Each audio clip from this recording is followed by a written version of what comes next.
നമ്മൾ ഓടിക്കാൻ പോണ നമ്മുടെ കാറാണ്. നമ്മുടെ കാറ്.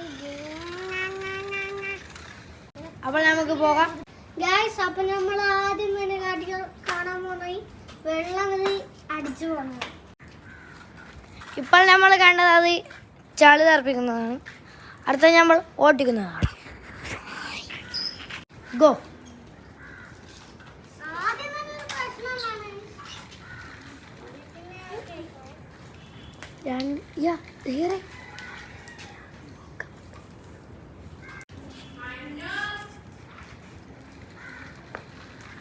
ഇപ്പോൾ ഇത് കയറുമോ എന്ന് നോക്കാൻ വേണ്ടിയിട്ടാണ് വരുന്നത്. കയറിയിട്ടില്ല. ഒന്നും കൂടി വയലൊക്കെ എടുത്തിട്ട് ചെയ്യാൻ